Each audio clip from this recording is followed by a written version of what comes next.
Pra, shikoni ku arrin fushata elektorale e këtija. Kjo është fushata elektorale për zgjedhjet e 11 majit.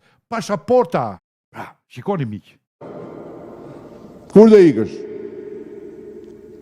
Kjo mbaron. Por, më e rëndësishme se kjo, se hajt mos.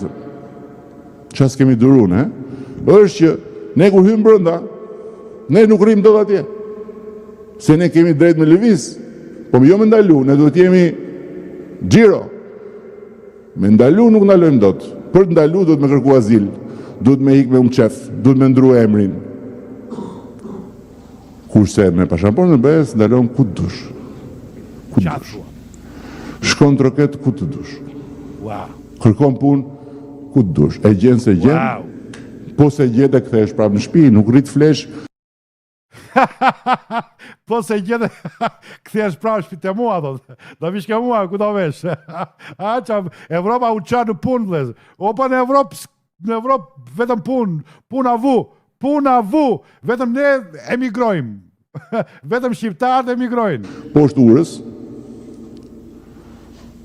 nuk je një fëmijë që thu, ore, o shera e parë, unë s'kam mundësi se pagova kaq lek për të kalu me anije atje, me ato komerdare, gomone atje, kështu që unë do shkoj të bashkohem me krimin, kthehesh prapë dhe shkon prapë. Dhe nuk të del në një vend, shkon në vend tjetër. Shkon në vend tjetër. Dhe kur larg qoftë ke nevojë për mjek, nuk rri në mëshirën e çajit të nxehtë. I don't know, man. Shiko, ju e keni parë to, më shumë ajo si kam parë. Po tani, kur je i sëmur, thot, nuk rinë në mëshirën e çajit të nxehtë. Hajde merre vesh qarë thot ky o plak. Unë nuk e di. O qa bërë. Shiko, 2025, 11 maj, fushata elektorale e Edi Ramës.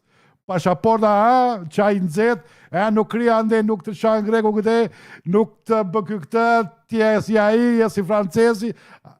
Miq, më thoni që jam unë i çmendur, me sinceritet. Më thoni që ne kuptojmë që Rama ka të drejtë, më thuaj që tjerë janë i çmendur. Ti nuk kupton sa i mençur është Edi Rama. Unë nuk e kuptoj dot.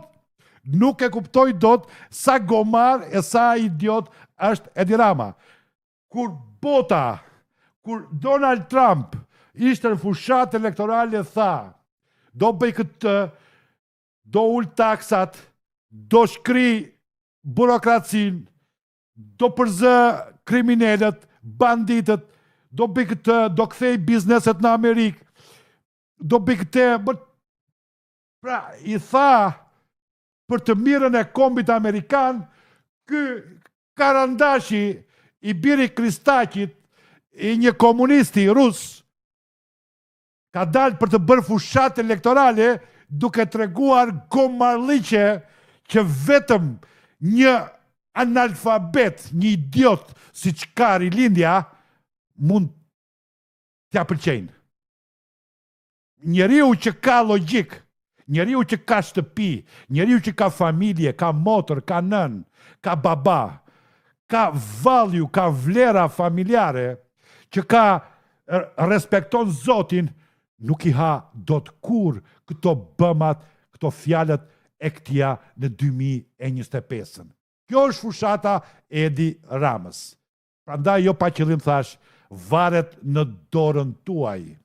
Ju e keni sot Edi Ramën në dorë. Ju dëgjojeni dhe qeshni, dëgjojeni dhe kapni atë mikun poshtë, dëgjojeni dhe talluni. Pse? Se a ishtë në pikën e fundit të tia. Në 11 jepini dënimin, në 11 dërgojeni atje ku e ka vendin, dhe dënimi Edi Ramës do t'jetë shumë më i tmerrshëm se dënimi i Erion Veliajt. Edi Rama do dënohet dhe nga Spaku, do dënohet dhe nga DOJ këtu në Shtetet e Bashkuara të Amerikës. Por e keni në dorë juve, qofse ju dojnë të mbani kriminelin, në pushtet, mashtrusin mbajeni. Arjani ja u argumentoi, ti socialist, ti demokrat, ti pa parti. Në qofse kërko vërtet, lirin tënde, jepja votën kundra Ramës. Mos u gënjeni nga listat. Listat janë për të sjellë Edi Ramën në pushtet.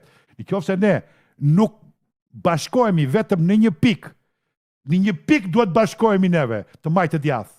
Edi Rama është rreziku i Shqipërisë sot për sot.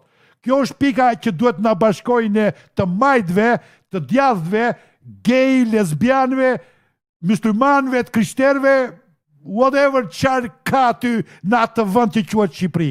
Një gjë duhet na bashkojë, që Edi Rama është rreziku më i madh sot për Shqipërinë. Pra duhet hequr në 11. Duhet marrë me shkenma, i duhet dhënë drejtësisë, duhet të verë për para drejtësisë. Atëre, le të flasim për demokraci. Le të besojmë që partia që do vinë në pushtet do na dëgjoj. Dhe unë kam besim që na dëgjoj, sepse ndryshuan kohët. Nuk janë më kohët e mafiosëve.